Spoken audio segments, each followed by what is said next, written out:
Hey, what's up guys? Titanium Demps here over at TrueFit Bootcamp, and today we're going to be focusing on a basic standard movement that can go wrong pretty fast. A couple different reasons it will go wrong. One, improper technique, improper mobility, or overuse. We're going to be talking about the squat all this month and going over a couple of the problem areas that I see and quick fixes for them. So if you look here at my diagram, this is a person in a squatted position. This is this position, if you see that person. So a couple of primary areas that I see with most of my clientele walking in is they have issues in the ankle area, all right? They have issues in the knee area or the hip area.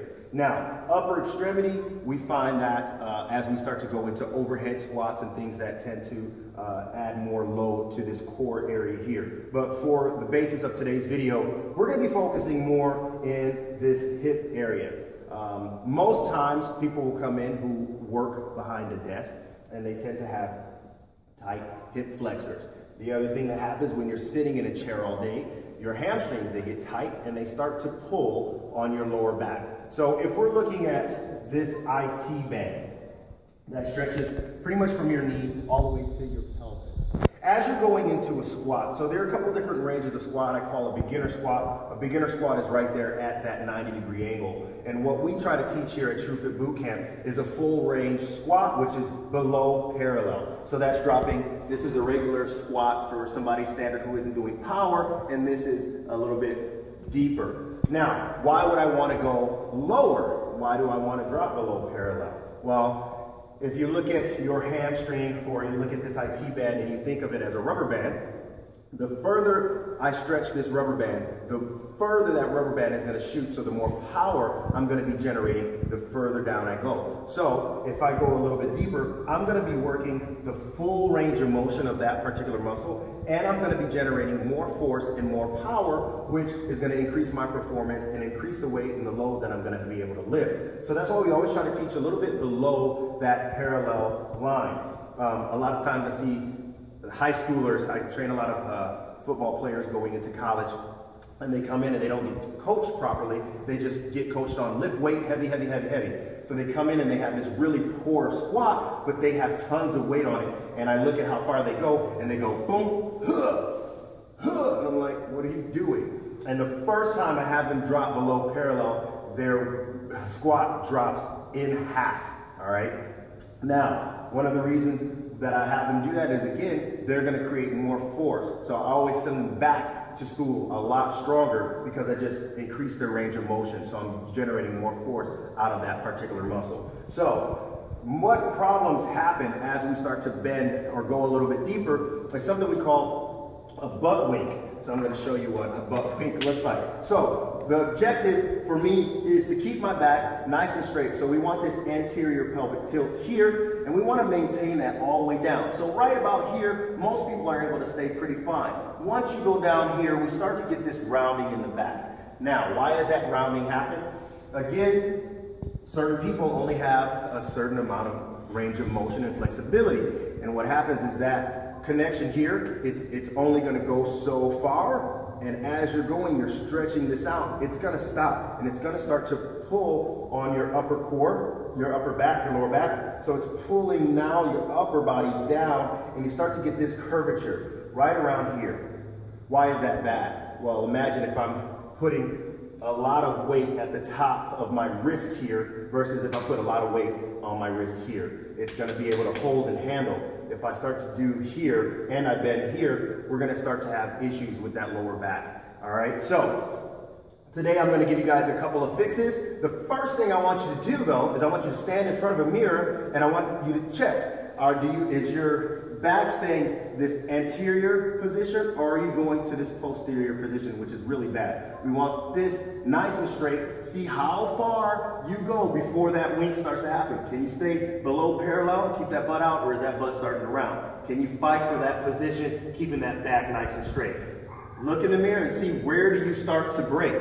And then we're going to start to gauge our program based off of where you are there. So the first thing I'm going to do, we're going to go over a couple of quick little stretches that you guys can do to get this hamstring open and going. All right, so I'm gonna go grab a mat really quick and I'll meet you guys back in a second.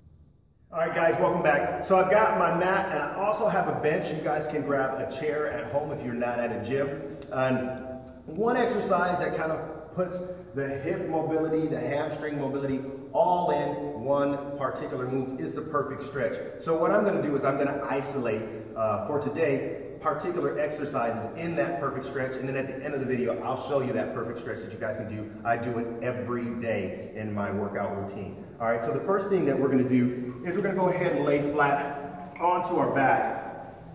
I'm gonna cross my right leg over my left knee and I'm gonna reach in here. Now, a lot of people go wrong because they let this leg kind of wander, or they let their back lift up off the floor. So remember the anterior pelvic tilt that I'm looking at, that I'm trying to fight for. If you have this rounding of the back, this posterior tilt, you're not actually stretching your hamstring. All right, so we want to fight for keeping the back and the butt on the floor, staying upright, nice and tight. So I'm going to interlace my fingers here, and I'm going to push out on my knee as I'm bringing my knee to my chest. Now, I'm going to relax here. I'm going to fight, keeping my back nice and straight, my butt on the floor, and I'm going to hold here. Now, how long should I be holding?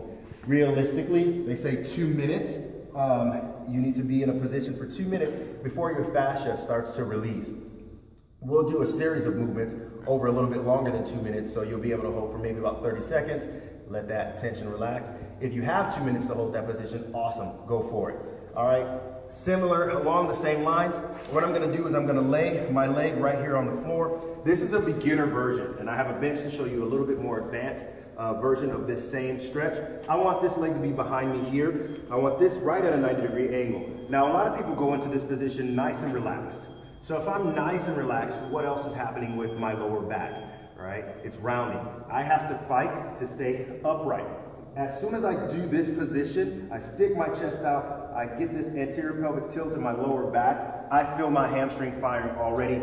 I don't even have to lean forward. This position is already working. Because I'm a little bit more flexible, I can go over the top and I'm fighting for this position. Anytime I roll down and relax here, I'm not really getting a stretch. I'm maybe getting a quarter of the stretch that I need to be getting. So I need to stay upright, keep the butt on the floor, and fight for this position. Now, I can rotate over here, try to stay here. That'll get a little bit more to the glute area, the lower back area, along that same kinetic chain, because all those muscles kind of meet in the same area. There's a connection there.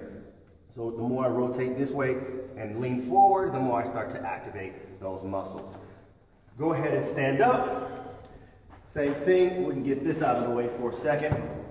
If I go ahead and kick this leg in front, point my toe to the ceiling, keep my hips in line. A lot of times people kind of do this thing like this with their leg out. Again, we don't want our hips rotating, we want everything nice and straight.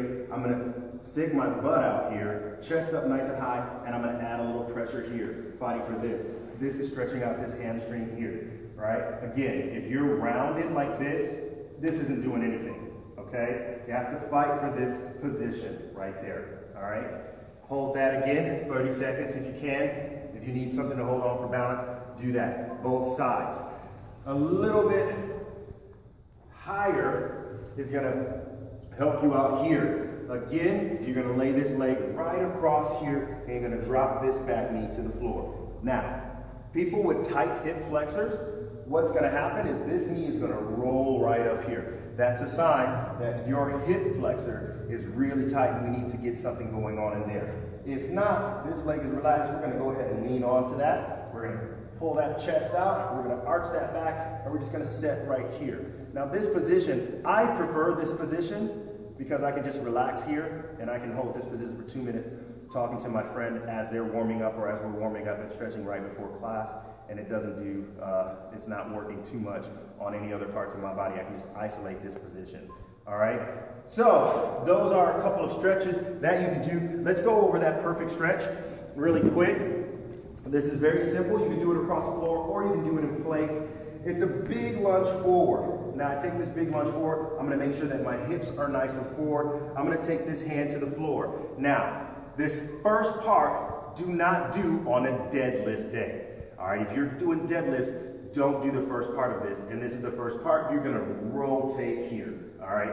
Anytime you're gonna be doing deadlifts, you wanna stay right in this frontal plane. You don't wanna be doing too much twisting, torso twisting, because your hips tend to get out of line. You overstretch one side, then you do the other, and when you go to those heavy lifts, your hips are gonna be off and you're gonna cause lower back issues. So if you're not, and you're just dealing with regular hamstring issues, go ahead, open up that back, and then you're gonna drop this elbow straight down in towards your heel, okay? Now, what tends to happen with people, again, who have tight hips is this foot is gonna come off of the floor. If you notice that your foot is rotating out, go ahead and grab it, push it down into the floor, and use your elbow. As you're dropping your hips forward, pushing your knee out, hold that position right there. And again, we're just gonna kind of hold in here a little bit. So you start to feel some of that loosen up. All right. Then we're going to ease off, we're going to walk our fingers right around, and then we're going to kick up as close as we need to, keeping the hips nice and straight, and we're going to set back, again, fighting for that anterior pelvic tilt, stretching out that hamstring. And then you will lean forward with the opposite leg and do the same thing. The perfect stretch works out the hip flexor, the lower back, the calves. It's got the whole shebang in it, which is why we call it the perfect stretch. But if you're looking for something more isolated, you can choose any one of the 3 stretches I started off with. And there goes some stretches. Now, that is all great for flexibility. So now we have to talk about mobility, things that are going to bring blood flow to that particular area. And that's where we're going to go, and we're going to grab our foam roller. So I'm going to go grab my foam roller, and I'll see you back in 2 seconds. Start working on some of those stretches. I'll be right back. All right, welcome back, guys. So now we're going to go to the last piece here. And for some people, this is the first thing that you can do before you go to stretching, because I like to get blood circulating before you go to stretch a tight muscle. So this will probably be one of the first things that you do when you come to the gym, if you know exactly what your trouble areas are. So what we're going to do, I have 2 things here. I have a PVC pipe. This is for those hard to reach spots, which is usually for your hamstrings, because those muscle and those tissues are so tight and hard to get through. You need to get something very hard to really reach inside and get to those knotted areas. A gray one here, it's kind of a medium tension. For IT band, this tends to hurt a lot, so you might even want to get something even lighter than this one. But depending on what particular area you're rolling and in how injured or how tight you are, depends on which one we're going to use. So I'm going to start off with the glute area. So for our glutes, we're going to want to not roll this way on this PVC pipe. We're going to turn the PVC pipe this way, and we're going to go against the grain of our fascia in that glute area. So I'm going to sit on the glute this way, and I'm going to roll back and forth this way, going across this way, right there. Now, that's going to start to loosen and relax and lengthen the muscles that tend to shorten when we sit all day or we overwork these particular muscles. And I'm a runner, and so my IT bands are all tore up, and that usually pulls on my lower back and it pulls on my knee. So these areas are really tender for me. So this gray one, I usually don't use this one, and it hurts. All right. So then we're going to turn sideways, and we're going to get right into this hip fascia, the fascia latae, right here, and we're going to go across this way. Now, this is okay. This particular foam roller is okay for this particular area, but the best thing is a lacrosse ball. It's smaller, and it can really get into the crevices of that area, right into that hip pelvic area where you're going to need it. Now, for this next area, I'm going to go into my hamstring, and for that one, I'm going to use this particular one because I have tight hamstrings and very muscular hamstrings, so I need something stronger to get and break through all of that muscle. So I'm going to go ahead and cross this leg on top here, and I'm going to just stay on the hamstring here. I'm going to roll laterally back and forth and try to find knots. I'm going to go all the way to where the hamstring connects right into that glute area, and I'm going to feel out for those particular areas. All right. Now, I would no way in the world use this particular PVC pipe for my IT band. The IT band is the one that rolls right along the side all the way up to that hip bone there. I'm going to turn across the top here. I'm going to put this foot down because if, for example, mine are really tight, I'm very knotted up, some people aren't able to handle the pain, you can ease up by lifting up off of here. And I'm just gonna go up and down this particular side.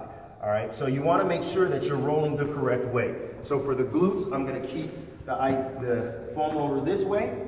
All right, I'm gonna try to get a lacrosse ball for the tension fascia or my psoas right in there. And then for my IT band, I'm gonna turn it this way, and for my hamstring, I'm gonna turn it this way. All right, do about 2 minutes of foam rolling, and that'll get some blood circulating. Go into a stretch, go into those stretches, the perfect stretches, the stretches that I showed you, and then come back for another 2 minutes. You could get ready within 10 to 15 minutes for your workout if you apply these particular things, if it's on a squat day or overhead squats, deadlifts, any of those kind of things that are gonna be working your lower body extremities. So there you have it. I hope this helps. Please don't just look at this information, apply it to your workout so you can get those results. We'll see you on the next video. Take care, guys.